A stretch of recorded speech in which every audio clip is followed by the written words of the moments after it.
రాజకీయాల్లోకి ఎంట్రీ ఇచ్చి సీఎం అయిన హీరో విజయ్ అనతి కాలంలోనే గండుల్లా మారారు.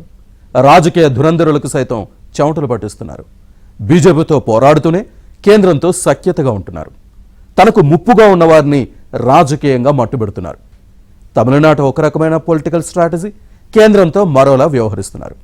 తన పోరాటం బీజేపీతోనే కానీ కేంద్రంతో కాదంటూ క్లారిటీ ఇస్తున్నారు.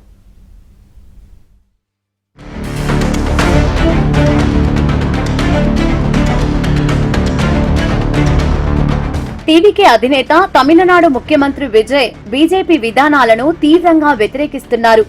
ఎన్నికల సమయంలో విజయ్తో పొత్తుకు బీజేపీ ప్రయత్నించింది.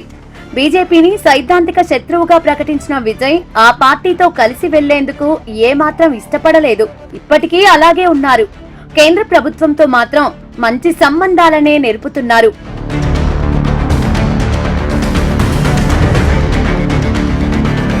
ప్రధాని నరేంద్ర మోదీ కేంద్ర ప్రభుత్వంతో మాత్రం మంచిగా ఉంటూ తమిళనాడుకు రావాల్సిన నిధులను రాబట్టుకుంటున్నారు. పార్టీలంటే సిద్ధాంతాలను వ్యతిరేకించాలే తప్ప ఎన్నికైన ప్రభుత్వాలను కాదని నిరూపిస్తున్నారు. పరిపాలన, ప్రభుత్వానికి, రాజకీయాలకు మధ్య స్పష్టమైన విభజన రేఖ గీశారు. తమిళనాడు ప్రభుత్వానికి కేంద్రంతో సత్సంబంధాలను ఏర్పరిచారు. గత డీఎంకే ప్రభుత్వం కన్నా మంచి రిలేషన్స్ నడుపుతున్నారు. గతంలో డీఎంకే సర్కార్కు నరేంద్ర మోదీతో ఓపెన్ వార్ ఉండేది. రాష్ట్రానికి నిధులివ్వలేదని నిందించేది. కానీ విజయ్ మాత్రం ప్రధానిని కలిసి తమకు కావలసిన పని చేయించుకుంటున్నారు. కేంద్రం నిర్వహించే సమావేశాలకు స్టాలిన్, మమతా బెనర్జీ డుమ్మా కొట్టేవారు. విజయ్ మాత్రం హాజరవుతున్నారు. కానీ నీట్, హిందీ లాంగ్వేజ్ లాంటి విషయాల్లో మాత్రం వ్యతిరేకిస్తున్నారు. విజయ్ సీఎం అయినప్పుడు ప్రధాని కాంగ్రెస్ చెప్పగా విజయ్ సైతం సానుకూలంగా స్పందించారు. సీఎం అయ్యాక విజయ్ ఢిల్లీలో ప్రధానిని కలిసి సమగ్రంగా చర్చించారు. నీతి ఆయోగ్ సమావేశానికి సైతం విజయ్ హాజరయ్యారు. సమావేశంలో తమిళనాడు సమస్యలను ఏకరువు పెట్టారు. ఉపాధి హామీకి, విద్యారంగానికి నిధులు కావాలని కోరారు. రాజకీయాల్లో విపక్షం తప్పితే ప్రభుత్వాల్లో కాదంటున్నారు విజయ్.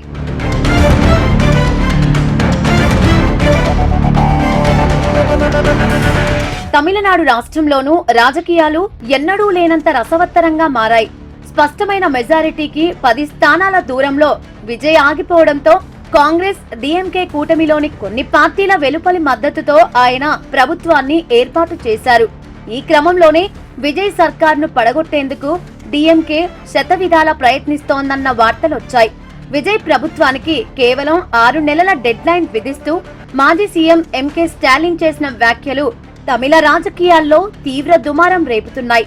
ప్రస్తుతం విజయ్ ప్రభుత్వం డీఎంకే కూటమి నుంచి బయటకు వచ్చిన కాంగ్రెస్, వామపక్షాలు, ముస్లిం లీగ్, వీసీకే వంటి పార్టీల మద్దతుపై ఆధారపడి ఉంది. విజయ్ ప్రభుత్వం తమ దయాదాక్షిణ్యాలపై నడుస్తోందంటూ స్టాలిన్ పదే పదే విమర్శిస్తున్నారు. దీంతో ప్రభుత్వాన్ని పటిష్టపరుచుకునేందుకు అన్నా డీఎంకే నుంచి 6 ఎమ్మెల్యేలను విజయ్ లాగేశారు. వారు రాజీనామా చేయడంతో ఉప ఎన్నికలు అనివార్యమయ్యాయి. రాజకీయ సంక్షోభాన్ని ఎదుర్కొనేందుకు సీఎం విజయ్ సరికొత్త మాస్టర్ స్ట్రోక్ సిద్ధం చేశారు. ద్రవిడవాద రాజకీయాలను అదే ద్రవిడవాదంతో ఢీకొట్టేందుకు విజయ్ సిద్ధమయ్యారు.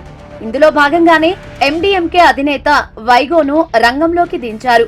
వైగోను ఉప ఎన్నికల బరిలోకి దించి గెలిస్తే మంత్రిని చేయాలన్న ఆలోచనలో ఉన్నారు. విజయ్ రాజకీయ ఎత్తుగడల దెబ్బకు కాకలు తిరిగిన రాజకీయ యోధులు సైతం కకావికలమవుతున్నారు.